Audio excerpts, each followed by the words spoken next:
ಖಂಡಿತ, ಬನ್ನಿ ಇದನ್ನ ನೈಸರ್ಗಿಕ ಕನ್ನಡದಲ್ಲಿ ನೋಡೋಣ. ನಕ್ಷತ್ರ ಚಿಹ್ನೆ ಐಪಿಎಲ್ 2026 ಸೀಸನ್ ದೇಶಾದ್ಯಂತ ಮಾರ್ಚ್ 28ರಿಂದ ಮೇ 31ರವರೆಗೆ ಭರ್ಜರಿ ಟಿ20 ಕ್ರಿಕೆಟ್ ಆಕ್ಷನ್ ಮೂಲಕ ಅಬ್ಬರಿಸುತ್ತಿದೆ. 10 ತಂಡಗಳು, ಒಟ್ಟು 74 ಪಂದ್ಯಗಳ ಈ ಟೂರ್ನಿಯಲ್ಲಿ ಚೆನ್ನೈ ಸೂಪರ್ ಕಿಂಗ್ಸ್, ಸಿಎಸ್ಕೆ ಹಾಗೂ ಲಕ್ನೋ ಸೂಪರ್ ಜೈಂಟ್ಸ್ ಎಲ್ಎಸ್ಜಿ ನಡುವೆ ಒಂದು ರೋಚಕ ಪೈಪೋಟಿ ನಡೆಯುತ್ತಿದೆ. ನಕ್ಷತ್ರ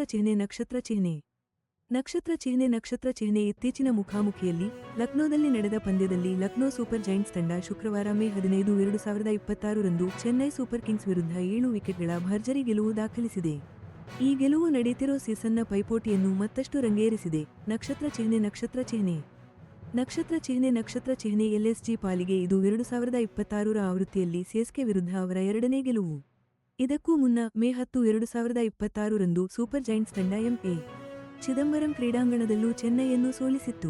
ಎಲ್ಎಸ್ಜಿ ತಂಡದ ಬಲಿಷ್ಠ ಫಾರ್ಮ್ ಹಾಗೆ ನಿರ್ಣಾಯಕ ಕ್ಷಣಗಳಲ್ಲಿ ಅವರ ಪರ್ಫೆಕ್ಟ್ ತಂತ್ರಗಾರಿಕೆಯನ್ನು ಈ ಗೆಲುವುಗಳು ಎತ್ತಿ ತೋರಿಸುತ್ತಿವೆ. ಆದರೆ ಚೆನ್ನೈ ಸೂಪರ್ ಕಿಂಗ್ಸ್ ಇದಕ್ಕೂ ಮೊದಲು ಏಪ್ರಿಲ್ 14, 2026ರಂದು ಎಕಾನಾ ಸ್ಟೇಡಿಯಂನಲ್ಲಿ ಲಕ್ನೋ ವಿರುದ್ಧ 5 ವಿಕೆಟ್ ಜಯ ಸಾಧಿಸಿತ್ತು. ಇದೇ ಈ ಸೀಸನ್ನಲ್ಲಿ ಉಭಯ ತಂಡಗಳ ನಡುವಿನ ಪೈಪೋಟಿ ಎಷ್ಟೊಂದು ರೋಚಕವಾಗಿದೆ, ಸಮಬಲದಿಂದ ಕೂಡಿದೆ ಅನ್ನೋದನ್ನ ತೋರಿಸುತ್ತೆ. ನಕ್ಷತ್ರ ಚಿಹ್ನೆ ಈ ಪಂದ್ಯಗಳ ಸರಣಿ ಈ ತಂಡಗಳ ಒಟ್ಟಾರೆ ಹೆಡ್ ಟು ಹೆಡ್ ರೆಕಾರ್ಡ್ಗೆ ಸೇರುತ್ತೆ.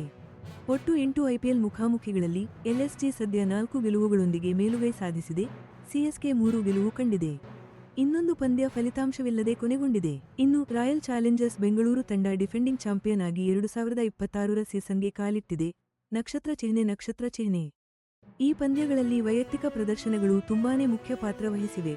ಅದರಲ್ಲೂ ಲಕ್ನೋ ಸೂಪರ್ ಜೈಂಟ್ಸ್ ತಂಡಕ್ಕೆ 2026 ಮೇ 15ರಂದು ಗೆದ್ದ ಪಂದ್ಯದಲ್ಲಿ ಆಸ್ಟ್ರೇಲಿಯಾದ ಆಲ್ರೌಂಡರ್ ಮಿಚೆಲ್ ಮಾರ್ಷ್ ಬರೀ 38 ಎಸೆತಗಳಲ್ಲಿ 90 ರನ್ ಚಚ್ಚಿ ಅಬ್ಬರದ ಇನ್ನಿಂಗ್ಸ್ ಆಡಿದ್ರು.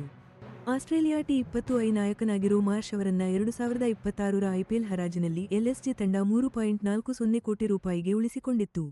ಯಾಕಂದ್ರೆ 2025ರ ಸೀಸನ್ನಲ್ಲಿ ಅವರು 627 ರನ್ ಗಳಿಸಿ ತಮ್ಮ ವೃತ್ತಿಜೀವನದಲ್ಲಿ ಅತ್ಯುತ್ತಮ ಪ್ರದರ್ಶನ ನೀಡಿದ್ರು. ಮಾರ್ಷ್ ಜೊತೆಗೆ West Indies wicket keeper batter Nicholas Pooran ಸಹ ಅದೇ ಪಂದ್ಯದಲ್ಲಿ 17 ಎಸೆತಗಳಲ್ಲಿ 32 ರನ್ ಗಳಿಸಿ ದೊಡ್ಡ ಕೊಡುಗೆ ನೀಡಿದ್ರು. ಮಧ್ಯಮ ಕ್ರಮಾಂಕದ ಅಬ್ಬರದ ಬ್ಯಾಟರ್ ಪೂರನ್ ಅವರನ್ನ 2025ರ ಸೀಸನ್ನಲ್ಲಿ 524 ರನ್ ಗಳಿಸಿ ಅದ್ಭುತ ಪ್ರದರ್ಶನ ನೀಡಿದ ಕಾರಣ ಎಲ್ಎಸ್ಜಿ ತಂಡ ಭರ್ಜರಿ 21 ಕೋಟಿ ರೂಪಾಯಿಗೆ ಉಳಿಸಿಕೊಂಡಿತ್ತು. ಎಲ್ಎಸ್ಜಿ ತಂಡ 2026 ಮೇ 10ರಂದು ಸಿಎಸ್ಕೆ ವಿರುದ್ಧ ಗೆದ್ದ ಪಂದ್ಯದಲ್ಲಿ ಇನ್ನೊಂದು ಪ್ರಮುಖ ಪ್ರದರ್ಶನ ಜೋಶ್ ಇಂಗ್ಲಿಸ್ ಅವರಿಂದ ಬಂತು.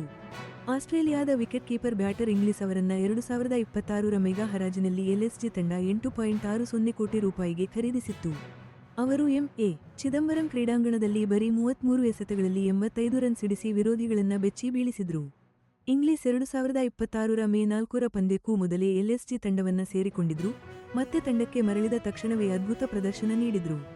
ಎದುರಾಳಿಗಳ ವಿರುದ್ಧ ಎಲ್ಎಸ್ಜಿ ತಂಡದ ಇತ್ತೀಚಿನ ಗೆಲುವುಗಳಿಗೆ ಈ ಸಿಡಿಲಬ್ಬರದ ಬ್ಯಾಟಿಂಗ್ ಪ್ರದರ್ಶನಗಳು ಮುಖ್ಯ ಕಾರಣವಾಗಿವೆ. ತಂಡದಲ್ಲಿ ಎಷ್ಟೊಂದು ಉತ್ತಮ ಬ್ಯಾಟಿಂಗ್ ಆಟಗಾರರಿದ್ದಾರೆ ಅನ್ನೋದನ್ನ ಇದು ತೋರಿಸಿದೆ.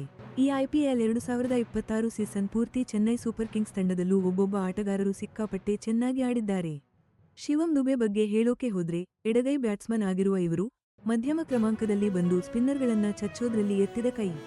ಇವರು ಸಿಎಸ್ಕೆ ತಂಡಕ್ಕೆ ಯಾವಾಗ್ಲೂ ಅಂದ್ರೆ ಪ್ರತಿ ಪಂದ್ಯದಲ್ಲೂ ಒಂದು ಸ್ಥಿರವಾದ ಪ್ರದರ್ಶನ ಕೊಡ್ತಾನೆ ಬಂದಿದ್ದಾರೆ. ಇವರು 2024 ಮತ್ತು 2026ರಲ್ಲಿ ಟಿ20 ವಿಶ್ವಕಪ್ ಗೆದ್ದ ಭಾರತ ತಂಡದ ಭಾಗವಾಗಿದ್ರು. ಮೇ 2026ರಲ್ಲಿ ಎಲ್ಎಸ್ಜಿ ವಿರುದ್ಧದ ಮ್ಯಾಚ್ನಲ್ಲಿ 16 ಬಾಲ್ಗೆ 32 ರನ್ ಸಿಡಿಸಿದ್ರು. ಸಿಎಸ್ಕೆ 2026ರ ಆಕ್ಷನ್ನಲ್ಲಿ ತಮ್ಮ ತಂಡವನ್ನ ಮತ್ತಷ್ಟು ಬಲಗೊಳಿಸಿಕೊಂಡಿತು. ಪ್ರಶಾಂತ್ ವೀರ್ ಅನ್ನೋ ಯುವ ಆಲ್ರೌಂಡರ್ನ 14.20 ಕೋಟಿ ರೂಪಾಯಿಗೆ ಖರೀದಿಸಿ ದಾಖಲೆ ಬರೆದ್ರು. ಇದರೊಂದಿಗೆ ಇವರು ಐಪಿಎಲ್ ಇತಿಹಾಸದಲ್ಲೇ ಅತ್ಯಂತ ದುಬಾರಿ ಅನ್ಕ್ಯಾಪ್ಡ್ ಆಟಗಾರ ಎನಿಸಿಕೊಂಡ್ರು. ಈ ಪ್ರಶಾಂತ್ ವೀರ್ ಎಡಗೈ ಸ್ಪಿನ್ ಬೌಲರ್ ಜೊತೆಗೆ ಎಡಗೈ ಬ್ಯಾಟ್ಸ್ಮನ್ ಕೂಡ. ಇವರು ಸಿಎಸ್ಕೆ ಪರವಾಗಿ ಏಪ್ರಿಲ್ 3, 2026ಗೆ ಎಂಟ್ರಿ ಕೊಟ್ರು, ಅಂದ್ರೆ ಮೊದಲ ಮ್ಯಾಚ್ ಆಡಿದ್ರು. ಮೇ 10ಕ್ಕೆ ಎಲ್ಎಸ್ಜಿ ವಿರುದ್ಧ ನಡೆದ ಪಂದ್ಯದಲ್ಲಿ 12 ಬಾಲ್ಗೆ 17 ರನ್ ಹೊಡೆದ್ರು. ಬೌಲಿಂಗ್ ವಿಭಾಗದಲ್ಲಿ ಮುಕೇಶ್ ಚೌಧರಿ ಅಂತ ಲೆಫ್ಟ್ ಆರ್ಮ್ ಮೀಡಿಯಂ ಪೇಸರ್ ಇದ್ದಾರೆ. ಇವರು 2022ರಲ್ಲಿ ಒಂದು ಅದ್ಭುತ ಸೀಸನ್ ಆಡಿದ್ರು. ಈಗ 30 ಲಕ್ಷ ರೂಪಾಯಿಗೆ ಸಿಎಸ್ಕೆ 2026ರ ತಂಡದಲ್ಲಿ ಇದ್ದಾರೆ.